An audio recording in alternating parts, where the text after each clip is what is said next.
So hey, I am currently at the second day use area, what I call the second day use area. And so I'm just walking from the parking lot. And so I just kind of want to point some things out.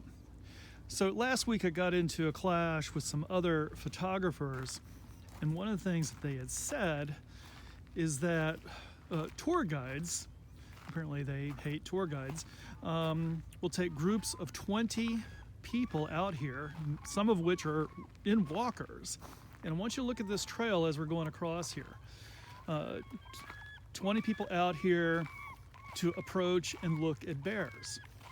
And so before we even get to the bear issue, kind of keep in mind, this trail is not even. So imagine people in walkers walking on this trail. And then as we're getting closer to the edge, if you notice the embankment, I'm going to come over here. If you notice the embankment coming up, you see how it's cut into the embankment? And so, again, you have this uneven trail. You have this cut bank into the bank, where, it's a real possibility that at the very edge of this, some places could give way. And of course, so for folks who have difficulty parking or walking, and by the way, I work in Denali, so I take many of these folks into the park. It would be a real possibility for folks to trip on this trail. And worst case scenario, they got too close to the edge, and the edge broke away, and then potentially even fall into the river here. And so just the mere concept of taking up to 20 elderly folks out here would be an incredibly bad idea, who have difficulty walking. And then the other thing, and this as we're approaching here, so if you look to the immediate right of the trail here, okay, you can't really see it just yet, but there's a bear daybed. So coming over here, and you look in here, and as we get closer, okay, that's a bear daybed.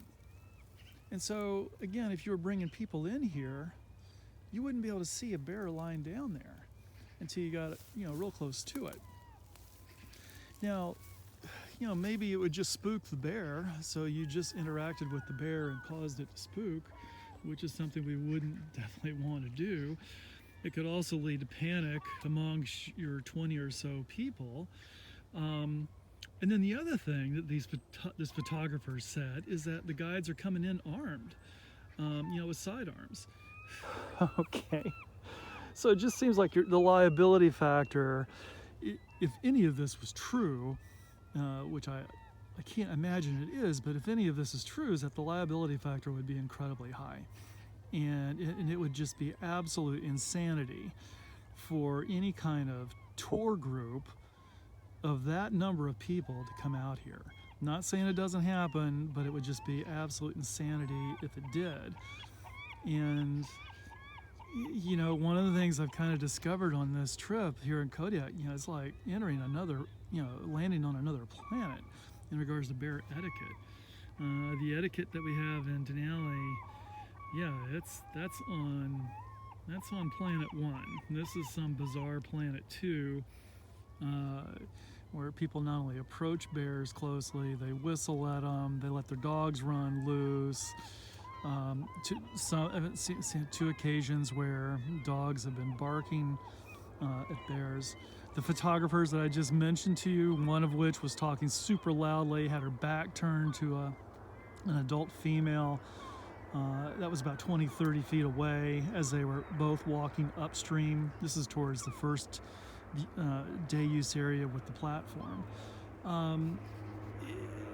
It is just unbelievable what some of the things happen. Now, it's kind of cool that the public has access to where they can see bears. I get that, but it is just bizarre how different, radically different things are here. And maybe this takes place in the Kenai and Russian River too. I never see it because I'm always working in the summer, but Yeah, yeah. The two words that should be burned into every Alaskan's memory for all time is Timothy Treadwell. You know, Treadwell did some absolutely stunningly bad things in approaching bears super closely, trying to touch them, trying to interact with them. He did it for 13 years. He walked through bear trails, and we got our bear right there. And he got away with it until, well, he didn't, until he met the wrong bear at the wrong place at the wrong time, and he went from the grizzly man to grizzly scat. Yeah, and so it's just not, yeah, it's disconcerting in a lot of ways. Cool in some ways, disconcerting in others.